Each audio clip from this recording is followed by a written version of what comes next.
Hey, everybody, welcome back to Breakfast with Bob, our Datev Challenge Roth edition. My name is Bob Babbitt. We're brought to you by Master Spas, as fuels go longer, HOKA, Let's Fly, Form Smart Swim Goggles, Zoot, the original triathlon brand, Premium Plus Sports, and of course, our Challenge Athletes Foundation, our first 30 years. We've now raised $159 million and sent out over 44,000 grants to challenge athletes, all 50 states, 73 countries, 105 different sports. Our next guest, 2022 Ironman World Champion Chelsea Sodaro, getting ready to do her first ever challenge Roth. How you doing, Chelsea? Hi, Bob. I'm really well. Thanks for having me on. So when you went to Oceanside this year, and I'm guessing that was the first race since being Ironman World Champion? That's right. Yeah. Did you feel different? Did it feel like when you're the Ironman World Champion, all of a sudden the target goes from this to this, everybody's shooting at you. Did it feel different for you? I think what's different is how other people respond to you and the attention, of course, from like the outside. But I still feel like the same person I was before I won the race, and my really, tight-knit support crew that's with me every day is the same. So like the way we operate and we prepare for races is the same as it was last season before the big win. But of course, I have very high expectations of myself, and I think that's why I have had success. And my goals are still just as big as they've always been. It's funny. We were interviewing Chrissy Wellington the other morning, and Chrissy was somebody who came to Kona in 2007. Nobody knew who she was. She had won Ironman Korea and just dominated, kissing babies, waving to the crowd. And we're like, who is she? I have no idea who she is. And not that people didn't know who you were, because you were second in Hamburg, you were third at the Canadian Open, you had done some great stuff, came from a great running pedigree, but it still sort of surprised her what came from that she felt like she had this platform that now she could go and share her innermost thoughts, and she could inspire women to get in the sport. Did you feel that when you won Ironman? Did it take a while for that to set in, that this is a different type of win, that this thing could change me? I've talked about this before, but I come from a very service-minded family, and I've always really struggled with the individualist approach to triathlon and how selfish it can be. I spend so much of my day thinking about my training and my recovering and my doing everything in my life to optimize performance. And then I look at what my brother is doing in the Air Force and what my parents are doing in the medical field in the classroom. And I think, I don't know what I'm really contributing to the world. So ever since I gave birth to my daughter, and my eyes were really opened up to the reality of maternity and childbirth and postpartum for women in America, I've had a mission of advocacy and making sport in particular a safer place for professional female athletes.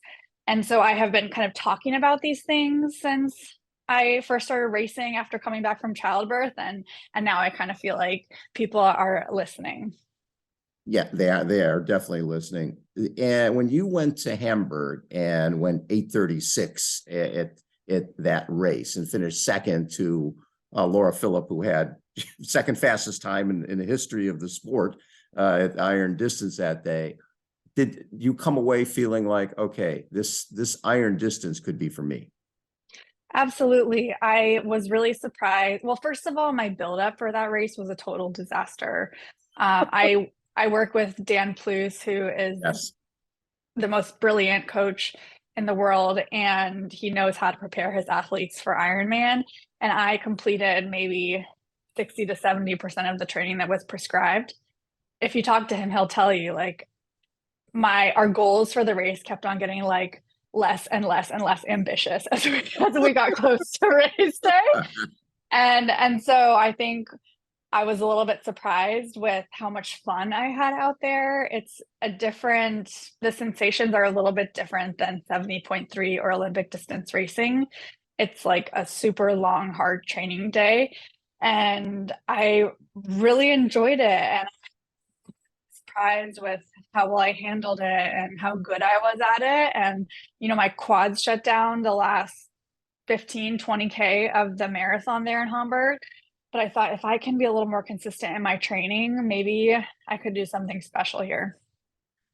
And yeah, and I think everybody that made people sit up and take notice. And then, the Canadian Open, where you're going from long distance now to a race like in Edmonton, where it's less than a half, and you have this amazing race there and end up on the podium. To see that you still had that leg speed while you were basically still in the midst of all this long stuff, did you surprise yourself there? I gained a lot of fitness, I think, from the Hamburg build and the Hamburg race, even though it didn't go perfectly. And after I recovered, I I really started to kind of take it to the next level in my training. And I was feeling like my pre-birth, pre-baby self again, where I could actually do the workouts that were prescribed to me. I felt like myself when I was running. I didn't feel on the verge of breaking all of the time. And I think that I had kind of, I don't know, at that point, I was probably 6 months or so out of like finishing breastfeeding. And there are just hormonal aspects to that take time. And Sure. that race in Edmonton was huge for my confidence. I thought like, I'm back in the game here. Just the whole transition, when people learned that in 2016 you were at the Olympic trials trying to make our track and field team, and a year later you did your first ever triathlon.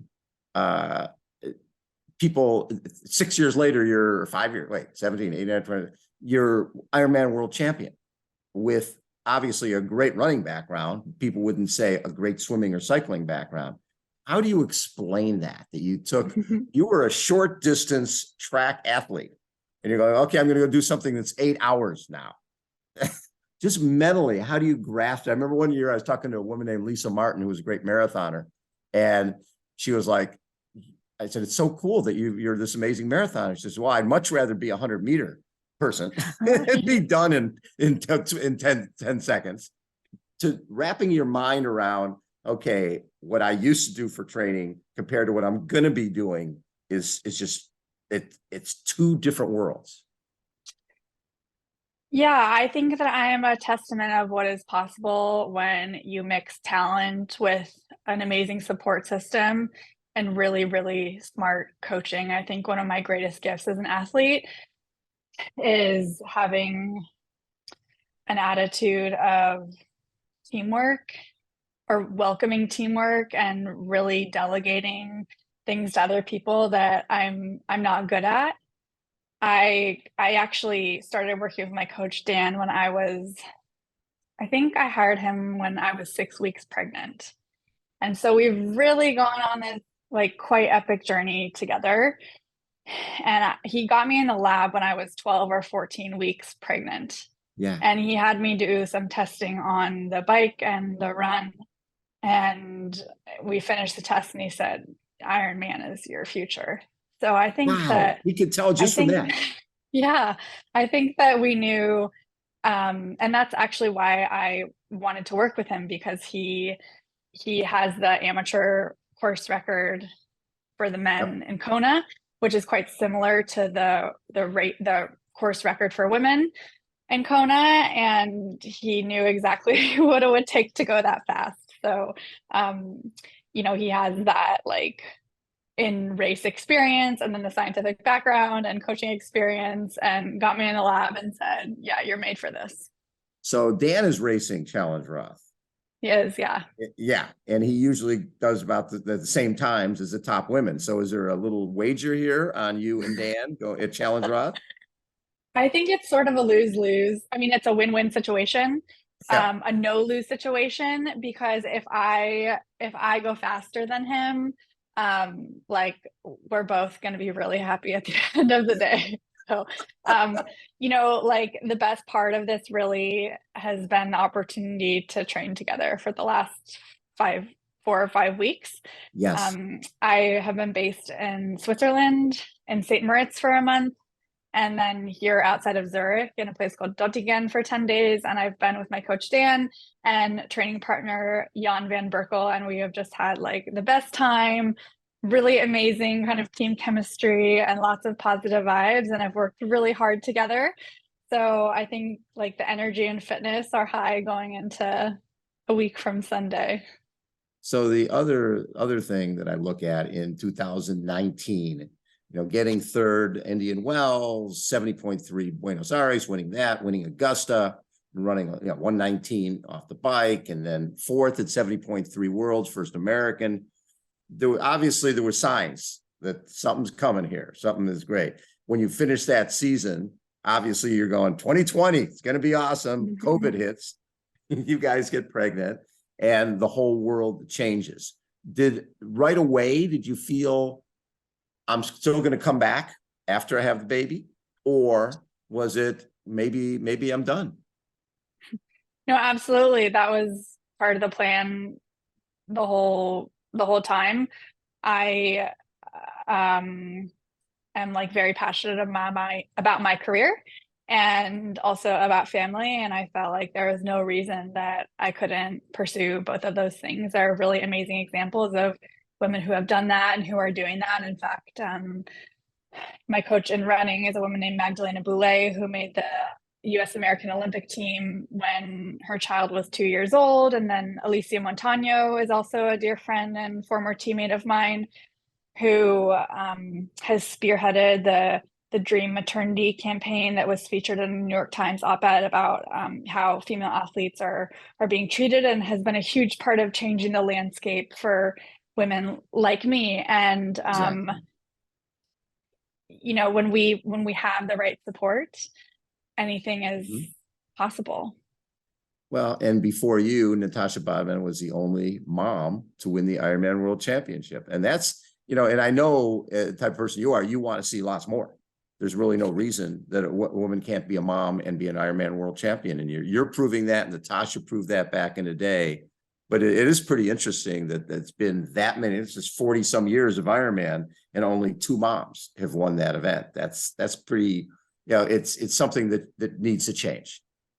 It is, and I'm certainly in rare company with Natasha there, but I think that more organizations, more companies and sponsors are starting to realize the importance of supporting female athletes through all of these phases of our careers, and that it's actually really good for business. Women have incredible buying power. They want to be buying running shoes and bikes and all of this equipment. They want to be participating in triathlon. And when they see athletes like me and Rinny and Radka and these female athletes who are competing at the highest levels as moms, I think, oh, that's accessible for me too. So I think it's a no-brainer from both like an ethical standpoint and then also from a business standpoint. It's good for business to elevate female athletes. So when you first transition to Tri, you get into the ITU circuit, 13 starts, 5 podiums, 1 win. But there's something different about the ITU circuit. A lot of times on the ITU circuit, you're, in Yokohama, Japan. There's no other people. There's no age groupers there. It's just you traveling, doing this race, going back to the hotel room and going, great, I won. There's nobody here. My family's not here. There's no age groupers to hang out with. You knew fairly quickly that triathlon was a sport, but this isn't quite it. This isn't what I want. I did, I think that maybe that would have been different if I was 22 or 23 when I'd started on the circuit, but I'd already been on that track and field circuit. Yes. Living that lifestyle of going from training camp to training camp, and I was in my late 20s and married, and I didn't really want to be living with my training partners year round and traveling from camp to camp. And I felt like for the first time in my life that I was really sacrificing for this dream, and it always felt like just just kind of choices that I was making or an investment I was making in my career. And a switch just flipped where I thought, this isn't fun for me. I feel like I'm sacrificing so much, being away from my husband, living in this way. And I quit triathlon for a couple weeks actually. But Eric Lagerstrom actually loaned me a time trial bike to try my first 70.3, and I was kind of talked into doing the non-draft thing. I went to a training camp in Kona with Sarah Piampiano, and I got really invested in her goals and ended up going out to watch Kona before I even did a 70.3. And I think some people watch that race and they think, oh my God, this looks so awful. These people are amazing, but I never would ever want to do this. And I saw the race go down and I was like, I cannot wait until I get to be here myself. So the seed was definitely planted. One of my coaches at the time had pulled me aside during that training camp and said, you could win this race one day. Really? So yeah, we were out for an open water swim during this training camp with Sarah and another amateur athlete. And I think that everyone had maybe expected me to really struggle and like get dropped on all of the sessions, but I was totally thriving. I'm from Davis, California, where it's super hot during the summer. And so I like loved the conditions in Kona. I felt like it was a total treat to have someone sagging my rides and runs. I was getting ice and water and just like having the best time, kind of following Sarah around. And yeah, in the middle of an open water swim, the coach pulled me aside and said, you could do this if you wanted to. Was that Matt Dixon? No, his name is Paul Buick. Yeah, he's from New Zealand. Really wonderful guy. He's Wow. A dear friend of mine and my family's, and has been like really supportive of my whole kind of long distance career. What's fascinating is obviously Dave Scott from Davis, Steve Larson from Davis, both had success. Obviously, Dave had amazing success. Larson was a natural when he came over to Kona for the first time and led off the bike and got ninth, I think, his first time there. So obviously the heat and the wind that you deal with growing up in Davis, there's no surprises when you come to Kona because it's like a typical Thursday in the summer, right? Exactly. And I've been, I'm pretty lucky in the sense that I live on the west coast of the US. And so it's fairly easy for me to go to Kona. So I've been there. I go there to train at least once a year. So I'm quite familiar with the conditions and the course, and I get off the plane when I arrive and I think I'm home. Yeah. See, I remember what Mark Allen said when he got off the plane there, he had this feeling in his gut, like, oh my God, this is awful. I hate this. It took him years to come to grips with it, right? The whole 80s, he had to come to grips with, hey, this is not a 6-hour race like Nice that I've won 10 times. This is 8 hours. I've got to do 8 hours of training, and I've got to basically become friends with the island. I have to embrace the island. And that's for you, like with Dave, it came right away. For a lot of folks, it never comes, or it takes a long time to come. Have you found yourself health when you were a track athlete, 6 stress fractures, seemed like you're always coming back from injuries, which led to the swimming and cycling, which led to where you're at now. Has triathlon kept you healthier? Yeah, I would say kind of as a whole, it has kept me healthier. I've had, niggles here and there. I think that comes with training 20 to 30 hours a week. It's inevitable and part of the job description. But as a whole, I've been a lot more robust, doing the 3 sport thing. And, the great part is that if you have a little issue on the run, you can just pour your energy and time into the swim and the bike. I will say that I have retired from aqua jogging. I will not do that It's the ever worst. again. So I feel lucky. Did you throw your vest away? Yeah, I should. Yeah. I feel lucky that I have these other sports that I've really come to love. That is the worst when you're coming back from injury. It is just the worst. But a lot of people don't realize that All-American UC Berkeley, 2-time national champion, 2012 road race 10K, 2013 indoor 3K, a 430 mile. I mean, it's your times are off the charts. Similar to Dave Scott. Dave Scott was an amazing water polo player. but he was never going to get to that next level as a water polo player or as a swimmer. Then he found this silly sport of triathlon and became the best in the world. You had this athletic dream that wasn't fulfilled through track. And then you find this other sport. The similarities there are pretty interesting. Yeah, absolutely. I think, my college coach used to say, as I was going through my like various injury issues, he would say, talent doesn't go away. And if you can stick with it and give yourself an opportunity to like find out what's possible and what you're made of, you just stay in the game long enough, your talent will shine through. So I think that that's what my career has been all about. It's finding ways to be scrappy and stay in the game. And of course, that all came together for me in 2022. Yes. What's so special is that not everybody, like you said, gets that moment.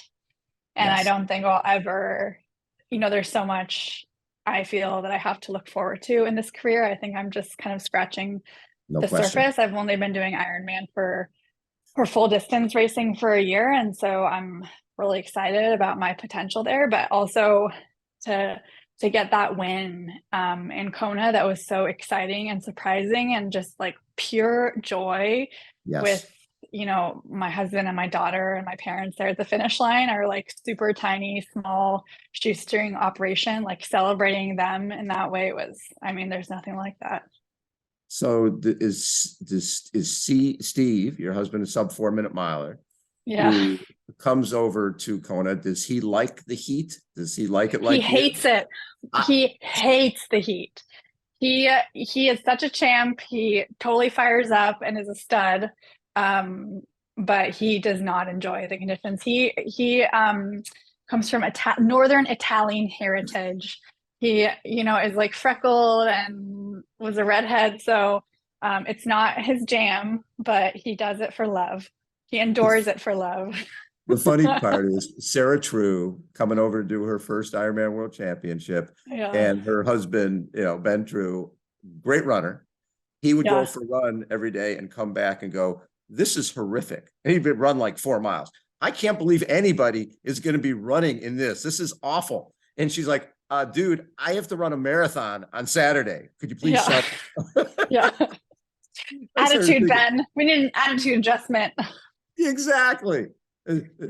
But Steve realizes he's not running the marathon in it, so he can deal with it. Exactly. Yeah. I think Canyon might hook him up with an e-bike this year too, to get around town. So that will, improve the experience. So you've got Daniela Reef, who won Ironman World Champion 15, 16, 17, 18. Annie Hogg won 19. You won 2022. So you've got the last champion, last Kona champions, last 3 Kona champions coming head to head. Plus Laura Philipp, who was the second fastest time in history at the iron distance at Ironman Hamburg. It's going to be a hell of a race. It's going to be really exciting. I feel super lucky to have the opportunity to race at Challenge Roth this year. Felix and his whole team have been incredibly welcoming to me and my family, and we've heard nothing but good things about Roth and the whole party that kind of surrounds it. So I think for me, having this opportunity so early in my full distance career is amazing. It's one of those races, that you've got to do you've got to do to kind of like cement your career as being a real triathlete. It's unbelievable. It's gonna be fun. Yeah. We came over there in 2013 for the first time, and I'd seen this beautiful stadium that you finish in. And we get there on like Monday or race week. And I'm like, "Well, where's the stadium?" "Oh, we start building it tomorrow." They build this 5,000 person stadium on Tuesday of race week. It's unbelievable. And then when you see Solar Hill and go up that thing, you don't even know it's a hill because the crowds are so big. You have no idea. You don't see the road at all. It's an experience you are just going to fall in love with. I think it's going to be very special. It's going to be great. In my kind of day-to-day life, I really prefer putting my head down, training in anonymity and like getting the work in, just being with my like close team. But in race environments, I love the drama. I love the crowds. gives me a lot of energy. So I think that I'm going to be getting that next week. Yeah. Chelsea, I can't wait to see you over there. We're going to have some fun. I think maybe Steve and I will try a little German beer, maybe He's a your pretzel guy. or two. Steve's my guy. I know. Jeff and I are very excited to hang out with Steve, especially while you guys are racing. You know, we can drink beer and eat pretzels. There's nothing better than that. Absolutely. I'll join you Sunday evening. I love it. Chelsea Sodaro has been our guest. Chelsea, thank you for always being so generous with your time. I love athletes who give back, and you do that in spades. You're doing some great work out there, letting moms know that there's no reason you can't accomplish anything you want to in life. Thanks so much, Bob. I really appreciate it. Again, Breakfast with Bob. This is our Challenge Roth edition. Thanks so much for tuning in. We'll catch you next time. See ya.